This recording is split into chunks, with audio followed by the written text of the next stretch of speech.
മനുഷ്യന്മാർ അങ്ങനെ അല്ലാന്നേ. നമ്മൾ കാണുന്ന അധികം മനുഷ്യന്മാരും ഒന്നുകിൽ ഇന്നലകളിൽ ജീവിക്കുന്ന ആളുകളാണ്. ഇന്നലത്തെ കുറ്റബോധമോ സങ്കടങ്ങളോ വിരഹമോ വേദനയോ അല്ലേ. വേറെ കുറേ ആളുകളോ നാളെയാണ്. ഇന്ന് ജീവിക്കുന്ന ആളുകളാരാ? വളരെ കുറച്ച് ആളുകളാണ്. അതുകൊണ്ടാണ് മനുഷ്യരുടെ മുഖത്ത് ഇങ്ങനെ സന്തോഷം കുറയുന്നത്. നിങ്ങൾ കണ്ടില്ലേ, കുട്ടികൾ വളരെ ഹാപ്പിയാണല്ലോ. ചെറിയ ചെറിയ കാര്യങ്ങളിൽ അവർ ഹാപ്പിയാണ്. അതെന്തുകൊണ്ടാണ്? അവർക്ക് ഓർമ്മകളുടെ ഭാരമില്ല എന്നുള്ളതുകൊണ്ടാണ്. അതാ. പിന്നെ ഹാപ്പി ആയിട്ടുള്ള ആളുകൾ ഭ്രാന്തന്മാരാ അല്ലേ. അവർ ഹാപ്പിയാണ്. നിങ്ങൾ കണ്ടില്ലേ നമ്മുടെ പാരമ്പര്യങ്ങളിലുള്ള നാറാണത്ത് ഭ്രാന്തൻ. നമ്മളയാളെ ഭ്രാന്തൻ എന്നൊക്കെ പറയും. നിങ്ങൾ ആലോചിച്ച് നോക്കുക, അയാളുടെ ഉള്ളിലുള്ളൊരു ഫിലോസഫി എത്ര വലുതാണെന്ന്.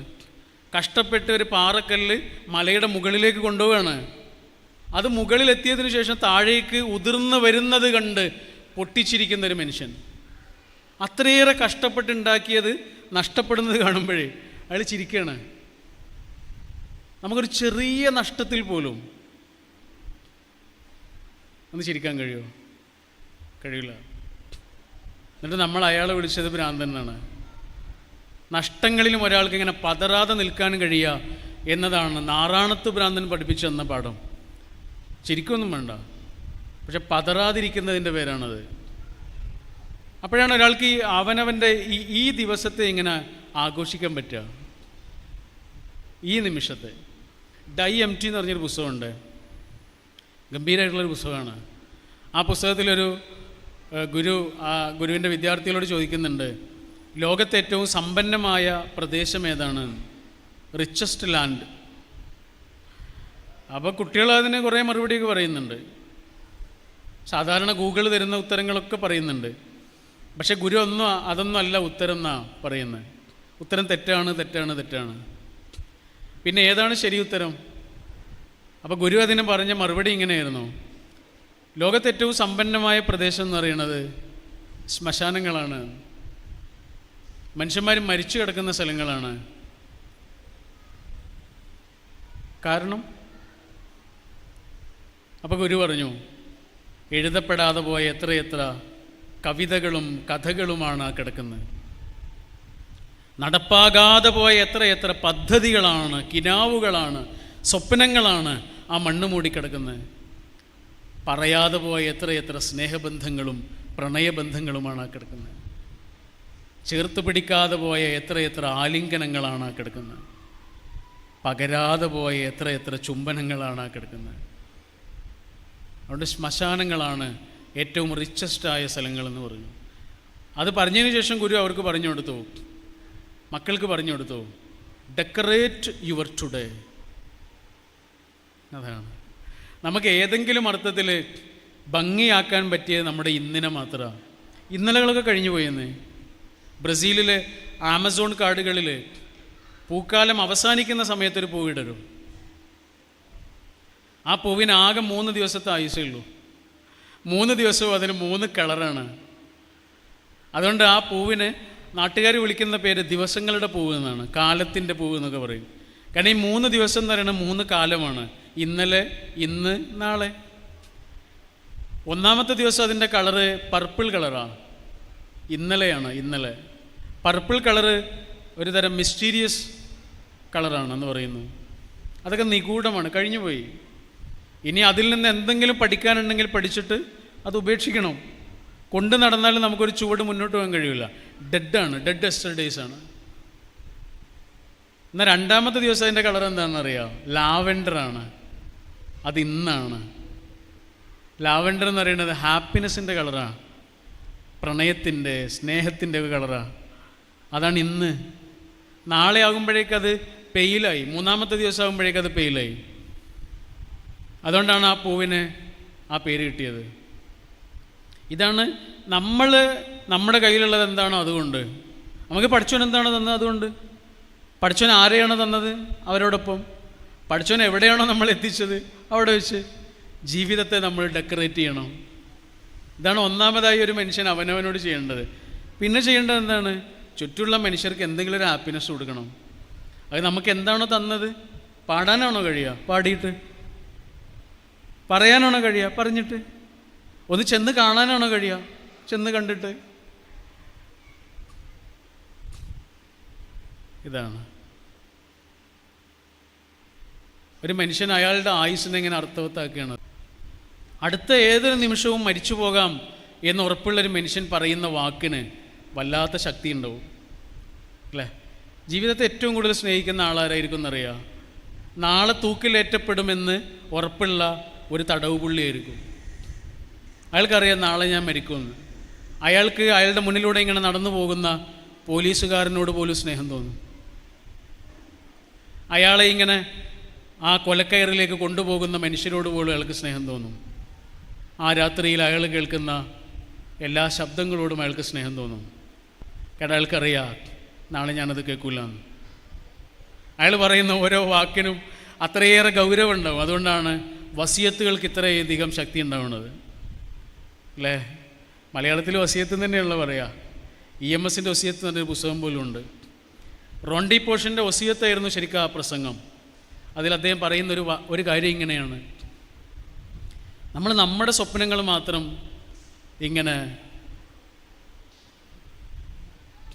സഫലമാക്കാൻ വേണ്ടിയിട്ട് പ്രയത്നിക്കലല്ല, വേറെ ഒരു മനുഷ്യൻ്റെയെങ്കിലും സ്വപ്നത്തിന് നമ്മളിങ്ങനെ കൂട്ടു നിൽക്കുന്നതിൻ്റെ മഹത്വമാണ് തിരിച്ചറിയേണ്ടത് എന്ന് പറയുന്നുണ്ട്. നമ്മുടെ സ്വപ്നങ്ങളിലേക്ക് നമ്മൾ എത്തണം, തീർച്ചയായും എത്തണം.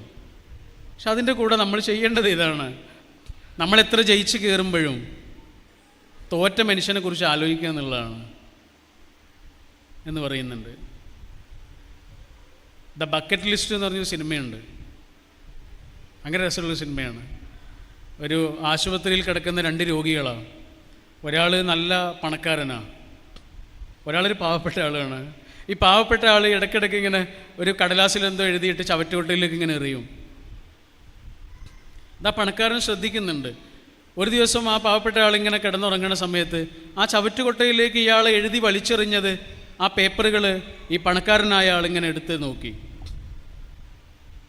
അദ്ദേഹത്തിൻ്റെ ആഗ്രഹങ്ങളുടെ പട്ടികയാണ്. ആ പാവപ്പെട്ട മനുഷ്യനെ അയാളുടെ സ്വപ്നങ്ങൾ ഇങ്ങനെ എഴുതി വെച്ചതാ. ഈ പണക്കാരൻ ആദ്യമായി എടുത്തു നോക്കിയ പേപ്പറിൽ എന്താ എഴുതി വെച്ചതെന്നറിയാം? ഒരു ബർഗർ കഴിക്കണം എന്ന്. ഇത്രയേ ഉള്ളൂ. ഒരു കുഞ്ഞു സ്വപ്നമാണ്, ഒരു ബർഗർ കഴിക്കണമെന്ന്. ആ ബർഗർ കഴിക്കാൻ അയാളെ സഹായിക്കലാണ് അപ്പോൾ ആ പണക്കാരൻ ചെയ്യേണ്ട ഒരേ ഒരു സേവനം. അതാണ് സംതിങ് ബ്യൂട്ടിഫുൾ ഫോർ ഗോഡ്. മനുഷ്യൻ്റെ കൂടെ നിൽക്കലാണത്. പ്രത്യേകിച്ചും തോറ്റ മനുഷ്യൻ്റെ കൂടെ നിൽക്കലാണ്. ജയിച്ച മനുഷ്യൻ്റെ കൂടെ മാത്രമല്ല, ജയിച്ച മനുഷ്യൻ കൂടി തോറ്റ മനുഷ്യൻ്റെ കൂടെ നിൽക്കുക എന്നുള്ളതാണ് ശരിയായ ഒരു മനുഷ്യത്വത്തിലേക്കുള്ള ഒരാളുടെ വളർച്ചയും വികാസവും. ഈ തരത്തിൽ മനുഷ്യനെ തിരിച്ചറിയുന്ന, മനുഷ്യരൊരുമിച്ചിരിക്കുന്ന ഓരോ ഇടങ്ങളും വർദ്ധിക്കട്ടെ. അതിനു വേണ്ടിയിട്ടാണ് നമ്മൾ എന്തെങ്കിലുമൊക്കെ ചെയ്യേണ്ടതെന്ന് തോന്നുന്നു അല്ലേ? വലിയ ഒച്ചപ്പാടൊന്നും വേണ്ടെന്നേ, മെല്ലെ പറഞ്ഞാൽ മതി മനുഷ്യനോട്. നമ്മൾ സാധാരണ ഒച്ചയിൽ വലിയ ശബ്ദത്തിൽ പറയാറുള്ളത് എപ്പോഴാണ്? ഒന്നുകിൽ ദേഷ്യം വരുമ്പോഴാണ്, അല്ലെങ്കിൽ ഒരാൾ കുറച്ച് അകലുണ്ടാവുമ്പോഴാണ് അല്ലേ? ഈ ഒരു സാധനം ഉണ്ടെങ്കിൽ എന്തിനാ പിന്നെ ഒച്ചപ്പാട്? എല്ലാവരും അടുത്തല്ലേ? മനുഷ്യനോട് സൗമ്യമായി സംസാരിച്ചാൽ പോരെ? എന്തിനാ തൊണ്ട കൊണ്ടൊക്കെ സംസാരിക്കുന്ന മനുഷ്യനോട്? മനുഷ്യനോട് സൗമ്യമായി സംസാരിക്കുമ്പോൾ ഒരു വാക്കൊക്കെ ഒരു മനുഷ്യൻ്റെ ഉള്ളിലുണ്ടാക്കുന്ന വല്ലാത്തൊരു സാധ്യതയുണ്ട്. സാരല്ലടാ എന്ന് പറഞ്ഞൊരു വാക്കൊക്കെ ഉണ്ടാക്കുന്ന ഒരു വല്ലാത്ത ആശ്വാസമുണ്ട്. വാക്ക് വിത്താണെന്നാണ് ബൈബിൾ പറയുന്നത്.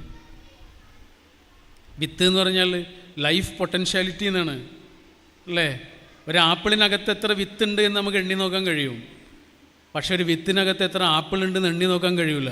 അതാണ് വിത്ത് എന്ന് പറയുന്നത്. ഇങ്ങനെയാണ് ഓരോ വാക്കും. നമ്മളൊരാളോടൊരു വാക്ക് പറയുമ്പോഴേ അത് പറയുന്ന സമയത്തൊന്നും അയാൾക്കത് ഉപയോഗപ്പെടണമെന്നില്ല. പക്ഷേ ഏതെങ്കിലും ഒരു കാലത്ത് വരാനിരിക്കുന്നൊരു മഴയിൽ ആ വാക്കിൻ്റെ വിത്ത് തളിർക്കുക തന്നെ ചെയ്യും. ഒരു വാക്കൊക്കെ മനുഷ്യനുണ്ടാക്കുന്നൊരു ആശ്വാസമുണ്ട്. ഇപ്പോൾ ഡോക്ടർമാരൊക്കെ ഇരിക്കുന്നതുകൊണ്ട് പറയാം, സാരല്ല എന്ന് പറയുന്നൊരു വാക്കൊക്കെ ഉണ്ടാക്കുന്നൊരു വല്ലാത്തൊരു ബലമുണ്ട്. ചിലപ്പോൾ അയാളുടെ അസുഖത്തെക്കുറിച്ച് അയാൾക്കറിയുന്നതിലേറെ നിങ്ങൾക്ക് അറിയുമായിരിക്കുമല്ലോ. അയാളുടെ റിപ്പോർട്ടുകൾ കാണുമ്പോൾ അതിൻ്റെ ഒരു ഭീകരാവസ്ഥയൊക്കെ നിങ്ങൾക്കറിയാം. പക്ഷെ നിങ്ങളുടെ ഒരു വാക്കിൻ്റെ ബലത്തിൽ അയാൾ ആശ്വാസം കണ്ടെത്തും. അയാളുടെ ആത്മവിശ്വാസത്തെ അയാൾ വീണ്ടെടുക്കും. അതാണ് ശരിയായ വീട്. ആത്മവിശ്വാസമാണ്. ആത്മവിശ്വാസം എന്ന് പറഞ്ഞാൽ എന്താണ്? ആത്മാവിലുള്ള വിശ്വാസമാണ്. ദൈവവിശ്വാസം എന്ന് പറഞ്ഞാൽ ദൈവത്തിലുള്ള വിശ്വാസമല്ലേ? ആത്മവിശ്വാസം എന്ന് പറഞ്ഞാൽ എന്താണ്? ആത്മാവിലുള്ള വിശ്വാസം. ആത്മാവ് എവിടെ നിന്നാണ് വന്നത്? ദൈവത്തിൽ നിന്ന്. ശരീരം അവിടെ തീരും, ആത്മാവ് അവിടെ തന്നെ ഉണ്ടാവും.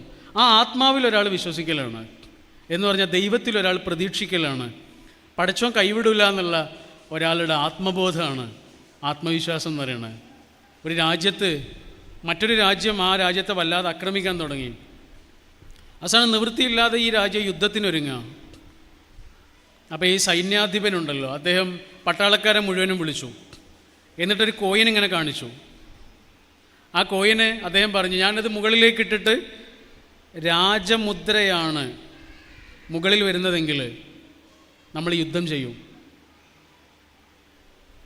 അവരോട് യുദ്ധം ചെയ്യും. തോൽക്കുകയാണെങ്കിൽ യുദ്ധം ചെയ്യും. രാജമുദ്രയാണ് മുകളിൽ വരുന്നതെങ്കിൽ നമ്മൾ ജയിക്കും. അല്ല മറുഭാഗമാണ് മുകളിൽ വരുന്നതെങ്കിൽ നമ്മൾ തോൽക്കും. എന്തായിരുന്നാലും നിങ്ങൾ യുദ്ധത്തിന് തയ്യാറാണോ എന്ന് ചോദിച്ചു. അവർ പറഞ്ഞു ഞങ്ങൾ തയ്യാറാണ്. അദ്ദേഹം കോയിൻ മുകളിലേക്ക് ഇട്ടു. രാജമുദ്ര, ജയിക്കും. എല്ലാവർക്കും ഉറപ്പായി അവർ ജയിക്കും. അവർ യുദ്ധത്തിന് പോയി, അവർ ജയിക്കുകയും ചെയ്തു. കാരണം അവർക്കറിയാം അവർ ജയിക്കുമെന്ന്. എതിർ സൈന്യം ഒരു നിമിഷം പോലും മുന്നോട്ട് പോയില്ല. ഈ സൈന്യത്തിന് അറിയാം ഇവർ ജയിക്കുമെന്ന്. അവർ ജയിച്ച് കയറി രാജ്യത്തേക്ക് ജയിച്ചുകൊണ്ട് തിരിച്ചു വന്നു. രാജ്യം അവരെ സ്വീകരിച്ചു സന്തോഷത്തോടെ. അന്ന് രാത്രി ആ സൈന്യാധിപൻ പുഴക്കരയിലേക്ക് നടന്നു. അദ്ദേഹത്തിൻ്റെ കയ്യിൽ ആ കോയിൻ ഉണ്ടായിരുന്നു. ആ കോയിന് പുഴയിലേക്ക് വലിച്ചെറിഞ്ഞു. മനസ്സിലിങ്ങനെ പറഞ്ഞു, രണ്ട് ഭാഗത്തും രാജമുദ്രയുള്ള ആ കോയിന് ഒരാളും കാണാൻ പാടില്ല എന്ന്.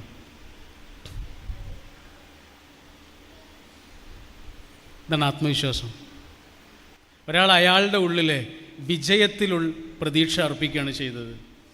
അങ്ങനെ അവനവൻ്റെ ഉള്ളിലെ ആ വിജയത്തിലേക്ക് മനുഷ്യൻ്റെ ശ്രദ്ധ തിരിക്കാനാണ് മറ്റൊരു മനുഷ്യനോട് ഏതെങ്കിലും അർത്ഥത്തിൽ ബന്ധപ്പെടുന്ന ഏതൊരു മനുഷ്യനും ചെയ്യേണ്ടത്. അവരവരുടെ ഉള്ളിലെ ആത്മവിശ്വാസത്തിന്, അവരവരുടെ ഉള്ളിലെ കുറ്റബോധത്തിന്, അവരവരുടെ ഉള്ളിലെ പാപബോധത്തിന് നമ്മളൊരു പരിഹാരമായിരിക്കണം. സാരല്ലടാ, അതല്ലേ ഖുർആൻ. ഖുർആൻ ശരിക്കും എന്താണ്? ഹോപ്പ്. അത്രയേ ഉള്ളൂ. നിങ്ങൾ പാപം ചെയ്ത ആളാണോ? സാരമില്ലാന്നേ, അതിനൊക്കെ പരിഹാരമുണ്ട്. നിങ്ങൾ എന്തെങ്കിലും വലിയ തിന്മകളൊക്കെ ചെയ്ത ആളാണോ? സാരമില്ലാന്നേ, അതിനൊക്കെ പരിഹാരമുണ്ട്. നിങ്ങൾ എന്തെങ്കിലും ഒരു ലജ്ജയിലാണോ ഉള്ളത്? സാരമില്ലാന്നേ, അതിനൊക്കെ പരിഹാരമുണ്ട്. നിങ്ങൾ ഏതെങ്കിലും തരത്തിലുള്ള പിണക്കങ്ങളിലൊക്കെയാണുള്ളത്? സാരമില്ലാന്നേ, അതിനും പരിഹാരമുണ്ട്. ഈ പരിഹാരങ്ങൾ നിശ്ചയിക്കുന്ന പ്രതീക്ഷയുടെ പുസ്തകത്തിൻ്റെ പേരാണ് വേദഗ്രന്ഥം. അതല്ലേ നമ്മൾ മനുഷ്യന്മാർക്ക് പറഞ്ഞു കൊടുക്കേണ്ടത്.